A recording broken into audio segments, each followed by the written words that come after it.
அல்லாஹு தஆலா கடமையாக ஆக்கிய ஜும்மாவுடைய கடமையை நிறைவேற்ற வேண்டும் என்று அவனுடைய மஸ்ஜிதிலே ஒன்று கூடியிருக்கும் அல்லாஹ்வின் நல்லடியார்களே, இறைநேச செல்வர்களே, அவனை எந்த வேளையிலும் எச்சந்தர்ப்பத்திலும் தனிமையாக இருக்கின்ற போதும் கூட்டாக இருக்கின்ற வேளையிலும் அஞ்சி நடக்கும்படி முதலில் அடியேனுக்கும் அப்பால் உங்களுக்கும் நல்லுபதேசம் புரிந்து கொள்கிறேன்.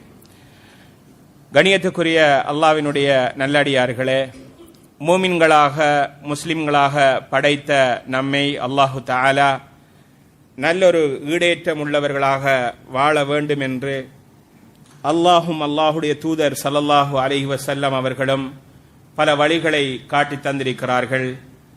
அந்த அடிப்படையில் இஸ்லாம் கடுமையாக வலியுறுத்தி சொல்லக்கூடிய ஒரு அம்சம்தான் காலம், நேரம் என்பது பொன்னானது.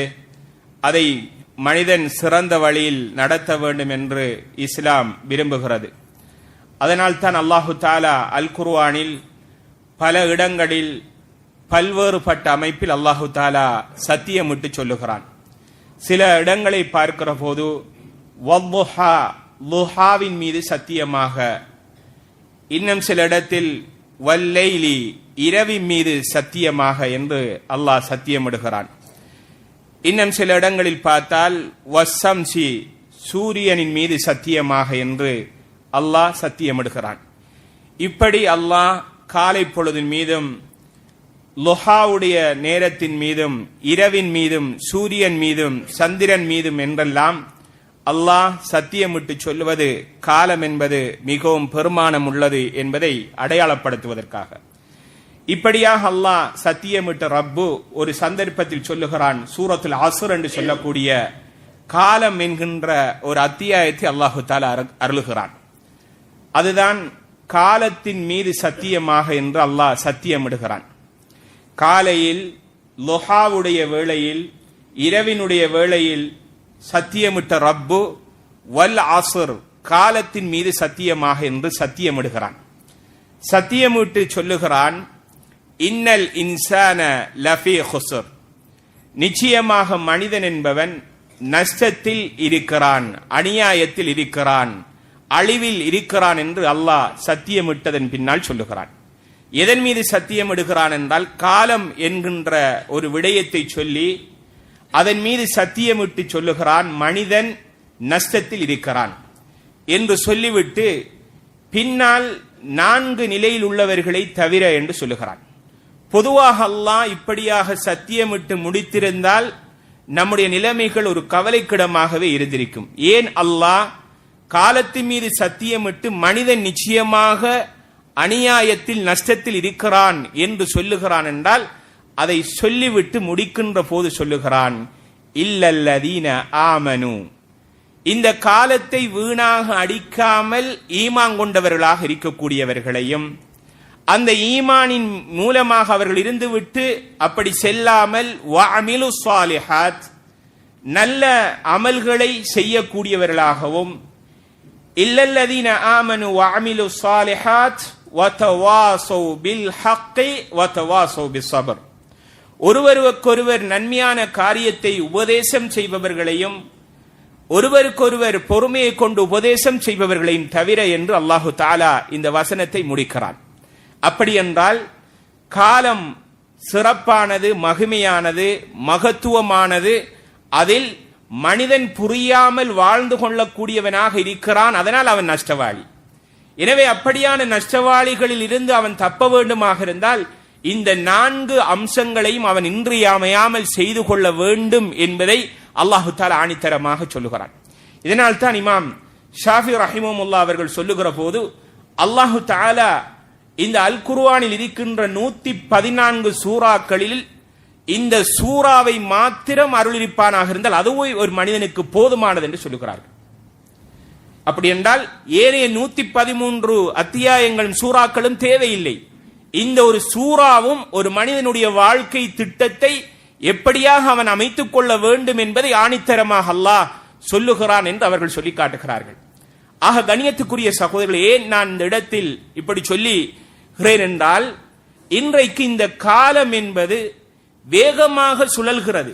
சென்ற கிழமை ஜும்மாவை கேட்டோம், இப்போது அடுத்த ஜும்மா வந்திருக்கிறது. இந்த ஜும்மாவை கழித்து விட்டு நாம் சென்று விடுவோம், சனிக்கிழமை ஞாயிற்றுக்கிழமை 2 தினங்களும் போய்விட்டால் அடுத்த கட்டமாக வெள்ளிக்கிழமை வந்து விடுகிறது. 2025ஆம் ஆண்டு ஆரம்பித்தது என்று சொன்னோம். இப்போது 2025ஆம் ஆண்டின் 10ஆம் மாதத்தில் இருக்கிறோம். இன்னும் 2 மாதங்களினால் 2026 என்று சொல்லுவோம். இப்படி காலம் என்பது மிகவும் வேகமாக சொல்லுகிறது. அந்த செல்லுகிற காலத்தினுடைய பின்விளைவு என்னென்றால் மறுமை நாள் வந்து கொண்டிருக்கிறது. அதுதான் காரணம். ரசூல் ஸல்லல்லாஹு அலைஹி வஸல்லம் அவர்கள் சொன்னார்கள், வருடம் என்பது மாதமாகும், மாதம் என்பது வாரங்களாகும், வாரம் என்பது நாட்களாகும், நாள் என்பது மணித்தியாலமாக ஆகி சென்று கொண்டே போகும் என்று முன்னறிவிப்பு செய்திருக்கிறார்கள்.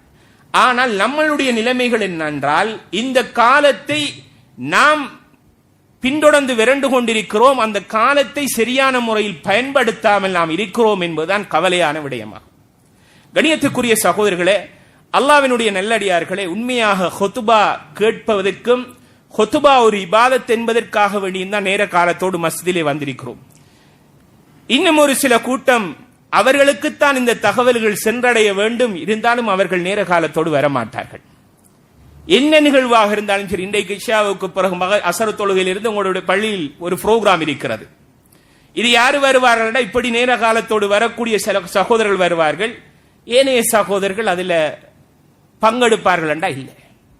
ஏனென்றால் அவர்களுக்கு பிஸி, நேரம் இல்லை, சந்தர்ப்பம் இல்லை என்று நினைத்துக் கொண்டிருக்கிறார்கள். ஆனால் இந்த நன்மையான காரியங்களை தவிர மற்ற எல்லா காரியங்களையும் அவர்கள் செய்து கொள்கிறார்கள்.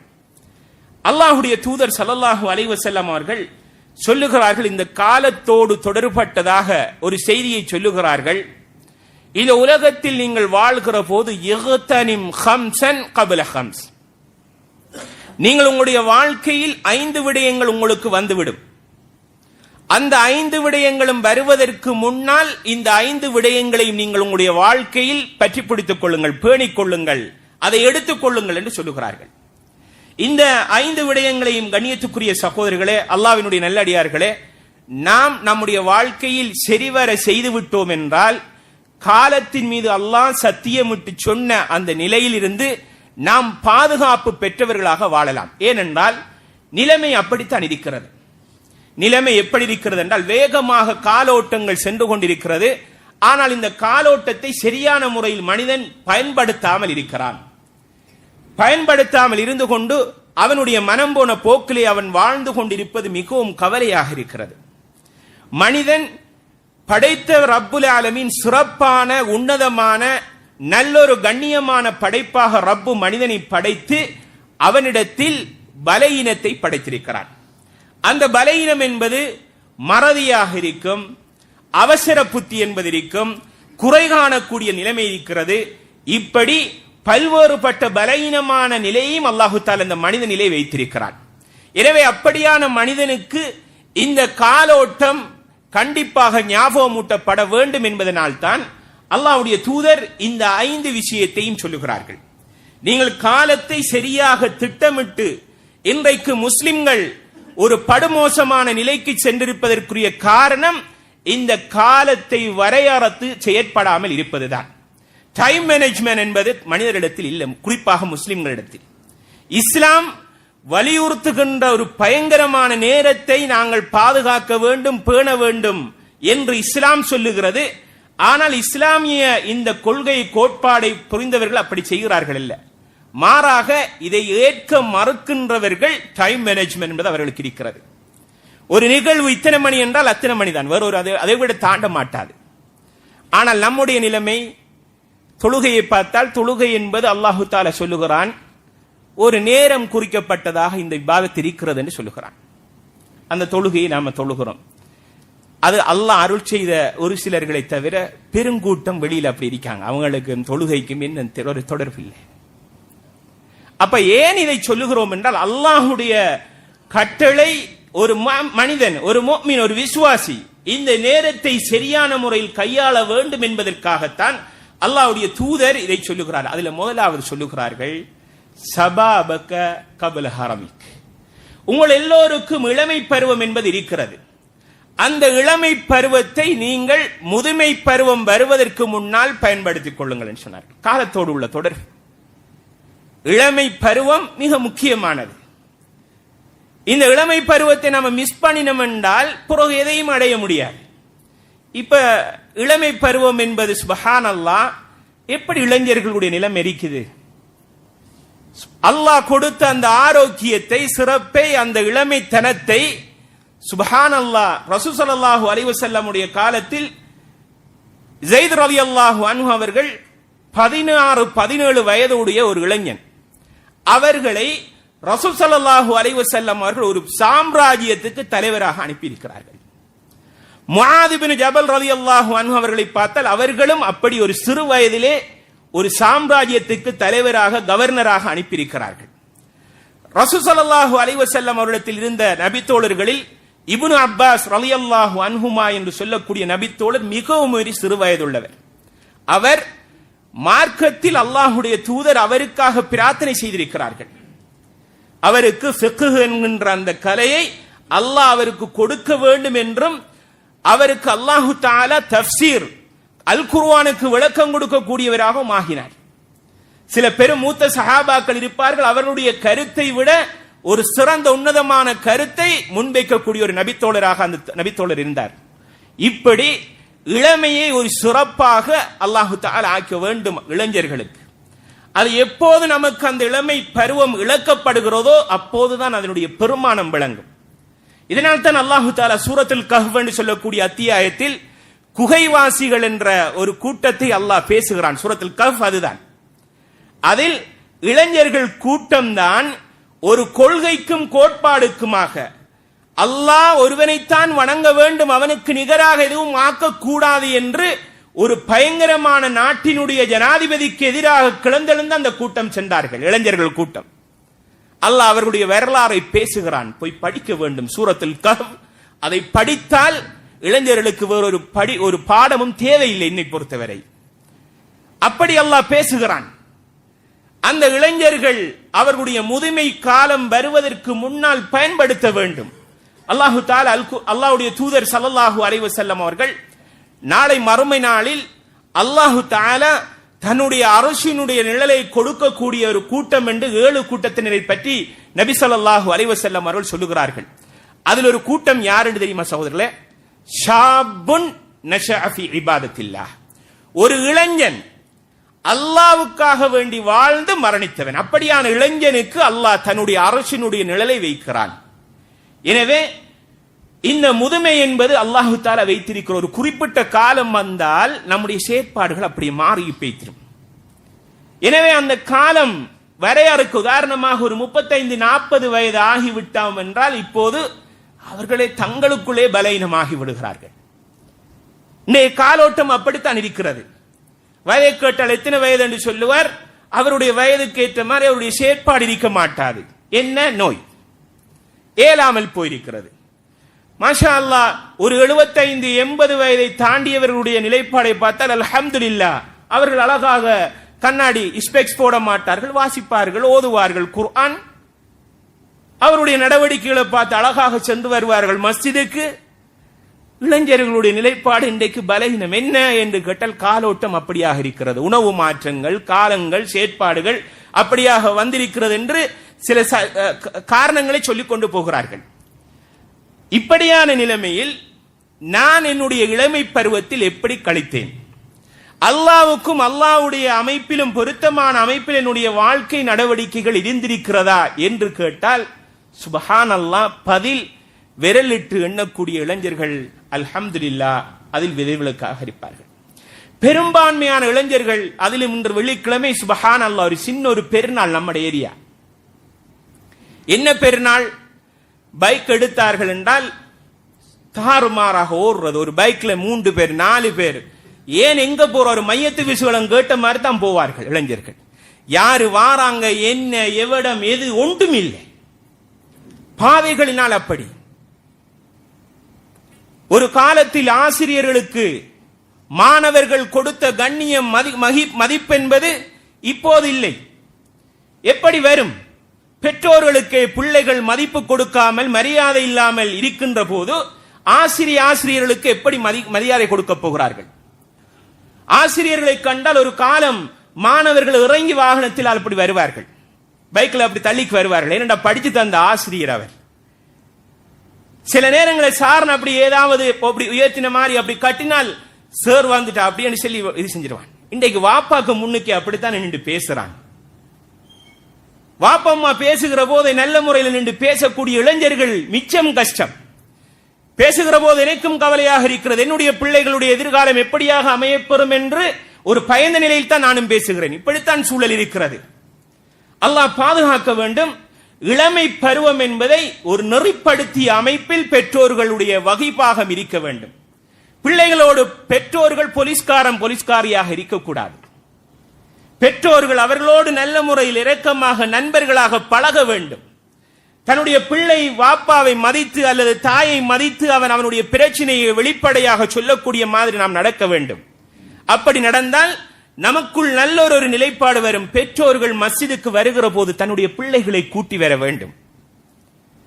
இது வாப்பா மஸ்ஜிதுக்கு வாரில் எப்படி பிள்ளை வருவான்?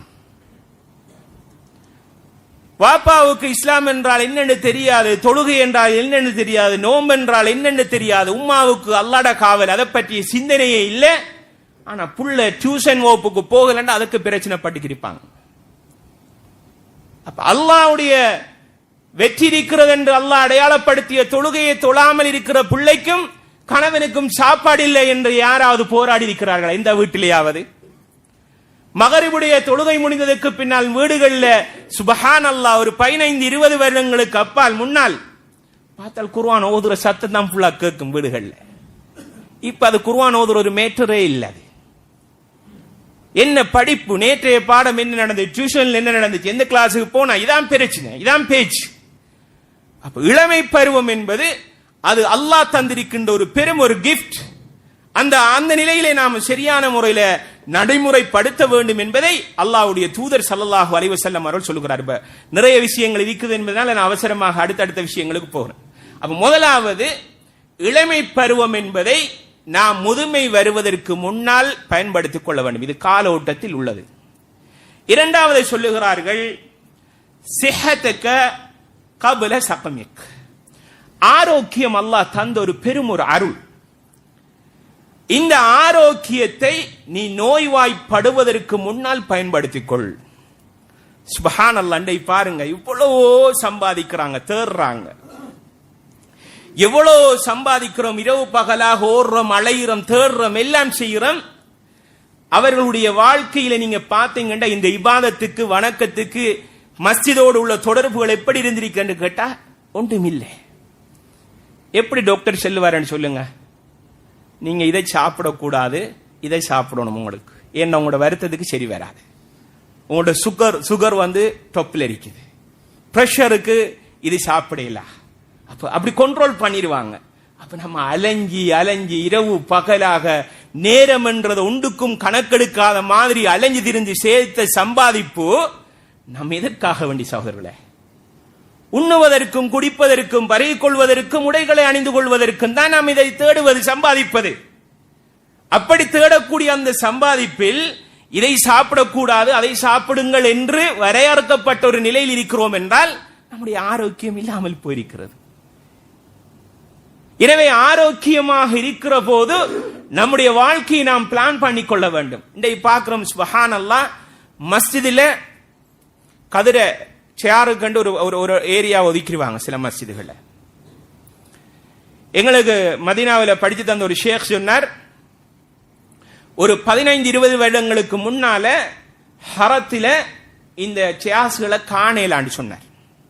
கதிரைகளை காண அவர் கிளாஸ் பாடம் நடத்தக்குள்ள எப்படி சொன்னார். அவர் என்ன ஏன்னு கேட்டா எல்லோரும் நின்றுதான் தொழ வேண்டும், அப்படியான ஒரு நிலைதான். இப்ப எப்படி என்று கேட்டால் ஹரம்களை மஸ்ஜிதில் நீங்க போய் பார்த்தீங்கன்னா அதுக்கு ஸ்டோர் ஒதுக்கி சியாசுகளுக்கு. அப்ப நிலம் அப்படி மாறிட்டு, ஏனென்றால் ஆரோக்கியம் இல்லாமல் போயிருக்கிறார்கள், நோய்வாய்ப்படுகிறார்கள். உணவினுடைய பழக்கம் அப்படியாக ஆகிவிட்டது. ஒரு குறிப்பிட்ட நேரம் நிற்க முடியாது. ஆனால் அவருடைய வியாபார தளத்துக்கு சென்று பார்த்தால் முழுக்க நின்று வியாபாரம் பண்ணுவார். மஸ்ஜிதுக்கு தொழ வந்தால் நின்று தொழுவது தொழுகையினுடைய ருக்குன்கள் உண்டு, அது செய்கிற இடம் எடுத்தெடுப்பில் கதிரையிலிருந்து தொழுறது.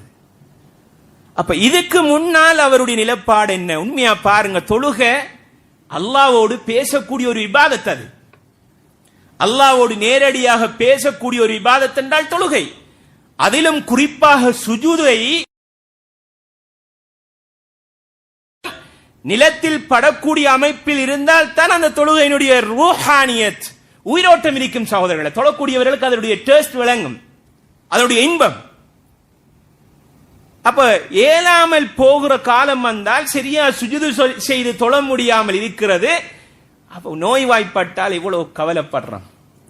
ஆரோக்கியம் நமக்கு முதுமை வருவதற்கு முன்னால் உள்ள அந்த இளமை பருவம் அது சிறப்பாக கழிக்கப்பட வேண்டும்.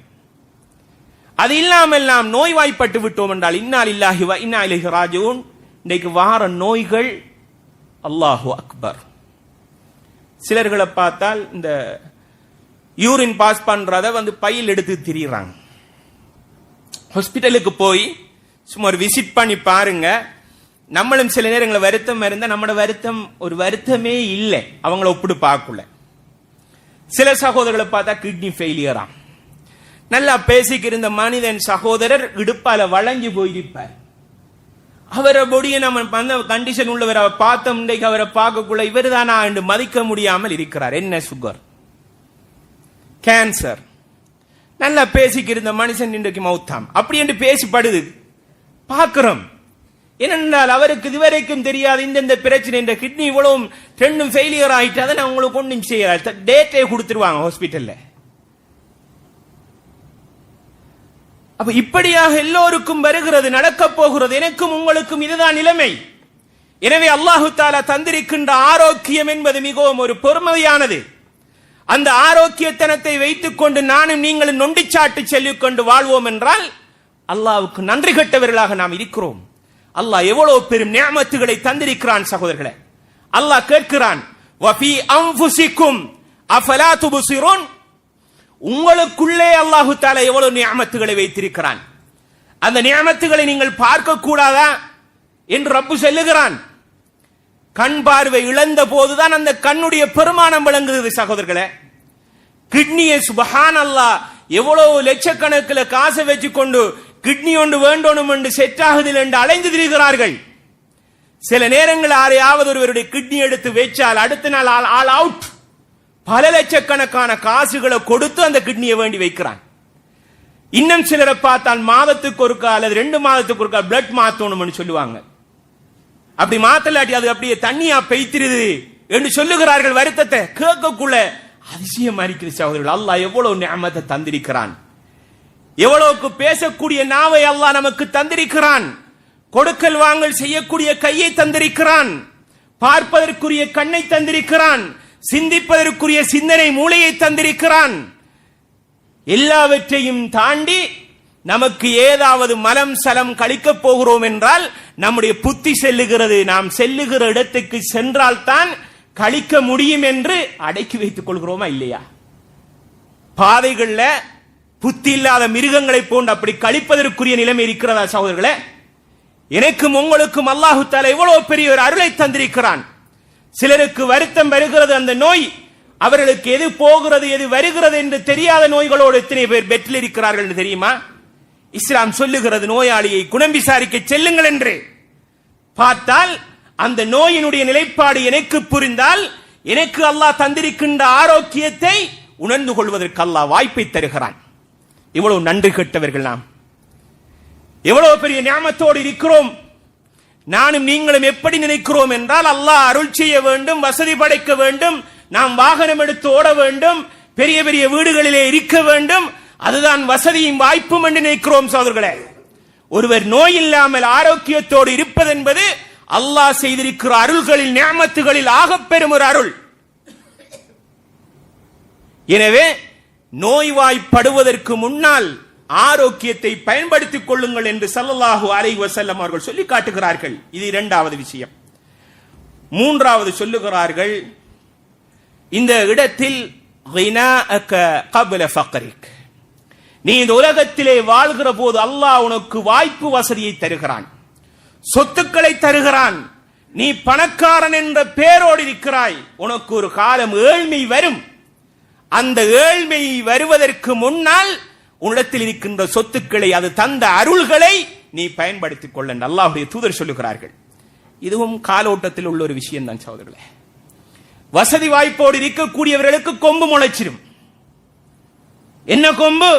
என்னுடையது, நான் தேடியது, என்னுடைய முயற்சி, என்னுடைய பரம்பரை சொத்து, என்னுடைய புத்தியை பயன்படுத்தி நான் எடுத்தது, தேடியது என்று அகங்காரம் கொண்டு மமதை பிடித்தவர்களாக எத்தனை பேர் வாழுகிறார்கள். அல்லாஹ் அருள் செய்ய வேண்டும். ஒரு சில சகோதரர்கள் இருப்பார்கள், மாஷா அல்லாஹ், இது ஒன்றும் என்னுடையது அல்ல, அல்லாஹ் தந்தது, அல்லாஹ் எனக்கு தந்திருக்கிறான், நான் செலவு செய்வேன், கொடுப்பேன் என்று.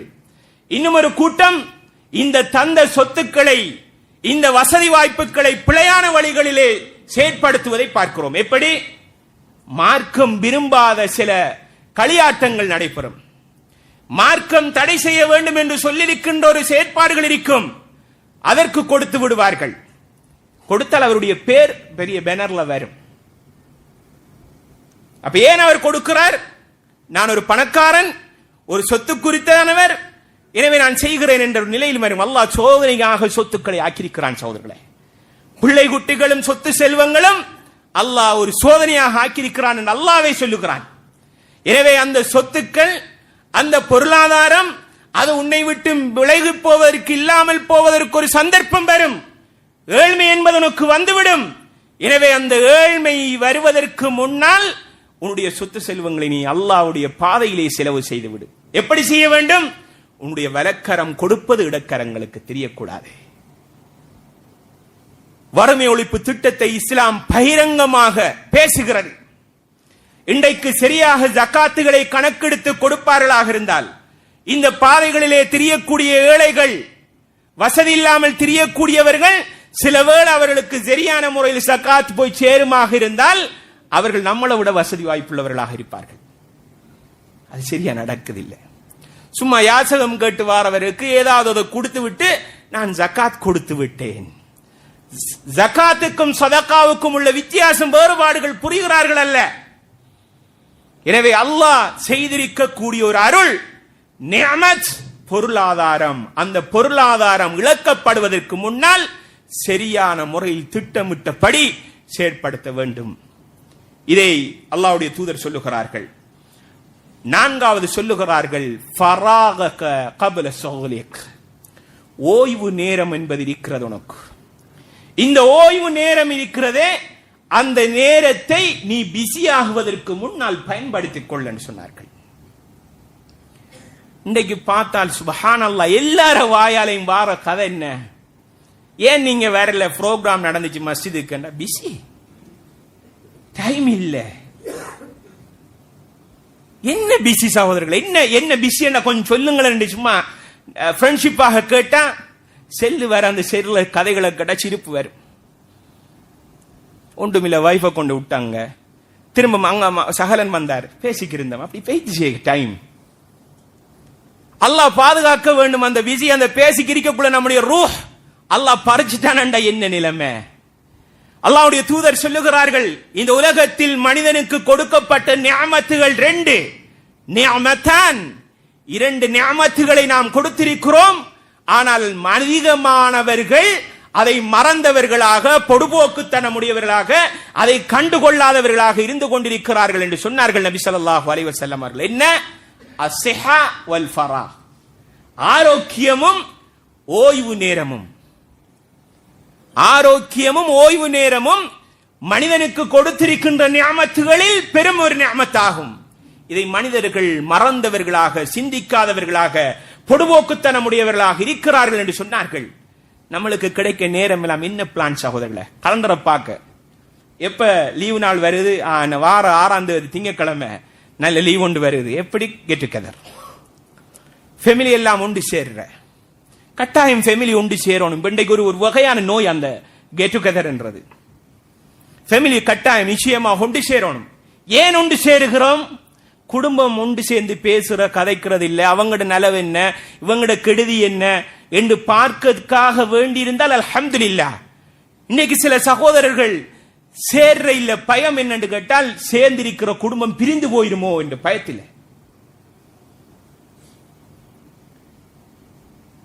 என்ன எதற்கெல்லாம் எப்படியெல்லாம் திட்டமிட்டு பிளான் பண்ணி வீட்டில் இருந்தா ஃபுல்லா ஸ்ட்ரெஸ், பெரிய மன அழுத்தமாக இருக்குது, வெளியே செல்லணும், போவோம், இன்றைய நாள் பிக்சட் பண்ணி திரிகிறது, பிரச்சனை இல்லை, கட்டாயம் போகணும். அந்த நேரத்தில் நம்ம சேர்ந்த போது அல்லாவுக்கு பொருத்தமாக என்னத்தை செஞ்ச? குடும்பத்தில் எத்தனையோ பேர் பள்ளிக்கு வராமல் இருப்பாங்க, சொந்த சகோதரம் எத்தனை நாளைக்கு அம்மா அப்பாவோட பேசாமல் இருந்திருப்பார்கள், பக்கத்து வீட்டுக்கார நண்பனாக இருப்பான், அவன் நம்மளோட கதையாமல் இருந்திருப்பான். சரி, இந்த சேருகிற புரோகிராம் நம்ம குடும்பம் ஒன்று சேருகிறோம், இதுல முக்கியமான அஜெண்டா என்னென்றால் ஒரு மௌலவிய, ஒரு நல்ல ஒரு ஆள்மை அல்லது நல்ல ஒரு தெரிஞ்ச ஒரு ஆளை கூட்டிக்கு வந்து இந்த பிரச்சனையை இந்த ஃபங்க்ஷன்ல தீர்த்துடணும் இன்ஷா அல்லாஹ். இப்படி யாராவது திட்டமிட்டு செஞ்சிருப்பார்களா என்றால் அல்ஹம்துலில்லாஹ். அப்படி இல்ல, சும்மா ஃபன் பண்ற போன ஃபங்க்ஷன் நம்ம சேர்ந்து இந்த கறி ஆக்கினோம், இந்த முறை இதை மாத்தி நாம எங்கேயாவது சக ஆர்டர் பண்ணுவோம், இதை பிளான் பண்ற, இது பேசிக்குவோம். என்ன டார்கெட்?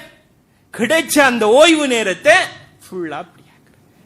சரி, இந்த ப்ரோக்ராம்ல இந்த ஃபேமிலி கெட் டுகெதர்ல வுது செய்கிற எப்படி தொழுகிறது, வுது செய்வதற்கு தண்ணி இல்லாமல் போனால் என்ன மாதிரி தயமம் செய்கிற, ஜனாசாவாக இருந்தால் அதை எப்படி குளிப்பாட்டுறது, கபன் செய்கிற எப்படி என்ற ஒரு புரோகிராம போட்டு அப்படி நம்ம அதை செய்திருக்கிறோம். அல்ஹம்துலில்லாஹ், அந்த ஓய்வு நேரத்தை நல்ல முறையில் திட்டமிட்டபடி அல்லாஹ் பொருந்திக் கொள்ளக்கூடிய அமைப்பில் நாம் செய்தவர்களாக அமையலாம். மாறாக அந்த நேரத்தை ஃபுல்லாவே ஃபன், சுப்ஹானல்லாஹ். சில இப்ப ஃபுல்லா அந்த ரெஸ்டாரண்ட்கள் என்னது இடங்கள் இருக்கிறது, அந்த இடங்கள்ல சில நேரங்கள் அப்படி போக்குள்ள கேட்கிற சவுண்டுகளை பார்த்தா ஃபுல்லா பாட்டு, கூத்து, கும்மாளங்கள், களியாட்டங்கள், அது விரும்ப ஏனாத அளவுக்கு பொம்பளை ஆம்பளை எல்லாருமே பாட்டு. சரி, இதை செஞ்சிட்டீங்களா நீங்க அடக்கொழுக்கமாக, பிரச்சனை இல்லை, உங்களோட முடியட்டும். அதை ஃபுல்லா போட்டோ எடுத்து வீடியோ எடுத்து ஸ்டேட்டஸ், இன்னா லில்லாஹி வ இன்னா இலைஹி ராஜிஊன். யாருக்கு சகோதரர்கள் இதை காட்டுறது? நான் அந்த இடத்துல போனேன், இந்த இடத்துல போனேன், அந்த இடத்துல நீக்கக்குள்ள, நாங்க இதை சாப்பிடக்குள்ள எத்தனையோ சகோதரர்கள் உண்டுமே தின்ன ஏலாமலுக்கு, குடிப்பதற்கே வாய்ப்பில்லாமல், வசதி இல்லாமல் இன்றைக்கு பலஸ்தீன மக்களுடைய நிலைப்பாடு சுப்ஹானல்லாஹ். தொழுகைகளிலே நாம் குனுத்து நாசிலா ஓதுகிறோம். அப்படியான சகோதரர்களுடைய நிலைமைகள் ஏன் நமது பக்கத்து வீட்டுக்காரர்கள், நம்முடைய உடம்பரப்புகள் எத்தனையோ பேர் சந்தோஷகரமாக தின்ன முடியாமல், உடுப்பதற்கு உடுப்பில்லாமல் இருக்கிறார்கள். அப்படியானவர்கள் நாம பார்க்கிறோமா, கேட்கிறோமா? ஒன்றுமே இல்லை. சரி, இப்படி இருந்துட்டா எப்படி சகோதரர்கள் ஃபஜ்ர் தொழுகைக்கு வர? ஒன்றுமில்லை.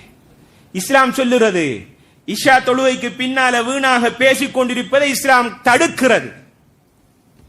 இஷாவுடைய தொழுகைக்கு பின்னால் காரணம் இல்லாமல், சந்தர்ப்பம் இல்லாமல், சரியாக ஒரு மார்க்கத்துக்காக வேண்டி இல்லாமல் வீணாக பேசிக்கொண்டு இருப்பதை இஸ்லாம் தடுக்கிறது. ஏன் காரணம்? ஏழியா தூங்கினாத்தான் தஹஜ்ஜத்துடைய வேளைக்கு எழும்பலாம். தஹஜ்ஜத் தொழுதால் தான் ஃபஜ்ருடைய தொழுகையை நம்ம தொழலாம். அஸ்ஸலாத்து கைரும் மினன் நௌம். அந்த தொழுகை மிஸ் ஆகுது. ஃபுல்லா அப்படியே களியாட்டத்தில் அப்படியே நேரத்தை, அந்த ஓய்வு நேரத்தை சிறப்பாக ஆக்காமல், அதனுடைய மகிமையை புரிந்து கொள்ளாமல் அப்படி நம்ம வாழ்ந்துட்டோம் என்றால் அல்லாஹ் நம்மளை பாதுகாக்க வேண்டும். ஓய்வு நேரத்தை விசிவாரத்துக்கு முன்னால் நாம் பயன்படுத்த வேண்டும். இதை ரசூல் ஸல்லல்லாஹு அலைஹி வஸல்லம் அவர்கள் சொல்கிறார்கள். ஆகவே கண்ணியத்துக்குரிய சகோதரர்களே, அல்லாஹ்வினுடைய நல்லடியார்களே, நாம் இந்த உலகத்தில் வாழ்கிற போது சிறந்தவர்களாக, நல்லவர்களாக, அல்லாஹ் நஷ்டவாளிகள் என்ற கூட்டத்திலே நம்மளை ஆக்கி விடாமல் வெற்றி பெற்ற கூட்டத்தில் நம்மளை ஆக்க வேண்டும் என்றால் திட்டமிட்டபடி நாம் செயற்படுகிற போது அதுதான் வெற்றிக்குரிய வழி. அல்லாஹு தஆலா அப்படியாக நம் அனைவரையும் வாழ்ந்து மரணிக்க வைப்பானாக.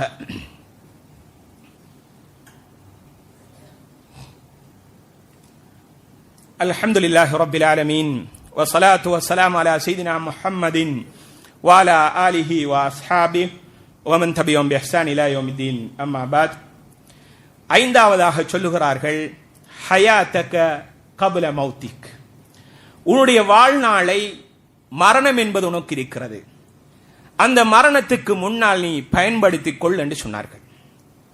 இந்த 5 விடயங்களும் நமக்கு நிகழப்போகிறது, நிச்சயமாக நடக்கும். எனவே 5 விடயங்கள் வருவதற்கு முன்னால் 5 விடயங்களை பின்பற்றிக் கொள்ளுங்கள், பயன்படுத்திக் கொள்ளுங்கள் என்று அல்லாஹ்வுடைய தூதர் சொன்னதில் இறுதியானது மரணம் என்பது. இந்த உலகத்தை விட்டு பிரிவுகின்ற மனிதர்களாக படைக்கப்பட்ட இந்த உலகத்தில் உள்ள அத்தனை படைப்புகளும் மரணம் என்பதை நிச்சயமாக சுவைத்தே ஆக வேண்டும். அல்லாஹு தஆலா இந்த உலகத்தில் மரணிக்க செய்யாமல் வாழ வைக்க வேண்டுமாக இருந்தால் அல்லாஹ்வுடைய தூதரை அல்லாஹு தஆலா மரணிக்காமல் வைத்திருக்க வேண்டும். கண்மணி நாயகம் ஸல்லல்லாஹு அலைஹி வஸல்லம் அவர்கள் மரணித்து விட்டார்கள். எனவே இந்த உலகத்தில் எல்லோரும் மரணிக்கப் போகிறோம். ஆனால் எப்போது நமக்கு மரணம் வரும் என்பது தெரியாது. அப்படியாக இருக்கின்ற போது நம்முடைய வாழ்க்கையை இந்த உலக வாழ்க்கையில் சிறப்பானதாக நல்லதாக ஆக்க வேண்டும். மரண தருவாயில் இருந்து லவ்லா அഖர்தனி இலா அஜலின் கரீப், யா அல்லாஹ் என்னுடைய ஆயுளை கொஞ்சம் நீடித்து தாமதப்படுத்தி விட்டால் நான் தர்மங்கள் கொடுத்து நல்லவர்களில் நான் ஆகலாம், யா அல்லாஹ் எனக்கு அவகாசத்தை தந்துவிடு என்று கேட்டால் ஒரு நொடி பொழுது முந்தவும் மாட்டாது பிந்தவும் மாட்டாது. அல்லாஹ்வுடைய அஜல் வந்தால் போய்விடும். எனவே அப்படியான நிகழ்வு அப்படியான நிலைமை வருகிறதுக்கு முன்னால் நம்முடைய வாழ்க்கையை சரியான முறையில் திட்டமிட்டு நாம் வாழ்ந்துவிட வேண்டும் சகோதரர்களே. எனவே அல்லாஹ் நம்மளை சிறப்பானவர்களாக, ஒரு மகத்துவமானவர்களாக, ஒரு முஃமினாக, ஒரு முஸ்லிமாக ஆக்கியிருக்கின்ற ரப்பு இந்த காலத்தின் மீது சத்தியமிட்டு சொல்லிவிட்டு சொல்லுகிறான், மனிதன் நஷ்டத்தில் இருக்கிறான், அந்த நஷ்டத்தில் விதிவிலக்காக 4 நிலைமையில் உள்ளவர்களை தவிர என்று சொல்லுகிறான் அல்லவா. அதற்கு இந்த 5 நிலைமைகளையும் சரியாக நாம் திட்டமிட்டு செய்வோமாக இருந்தால், நேரத்தை காலத்தை சரியான முறையில் பயன்படுத்துவோமாக இருந்தால் மறுமை நாள் என்பது நிச்சயம். மறுமை நாள் என்பது நிச்சயமாக நடக்கும். எப்போது நடக்கும் என்பது தெரியாது. சில நிலைப்பாடுகள், சில காலோட்டங்கள் இப்படி நடந்து கொண்டிருப்பது மறுமை நாளுடைய அடையாளங்களில் ஒன்றாக இருக்கிறது. எனவே அதற்கு முன்னால் சரிவர நம்முடைய வாழ்க்கையை திட்டமிட்டு வாழ்ந்து கொள்வோமாக இருந்தால் அதுதான் வெற்றிக்குரிய வழி.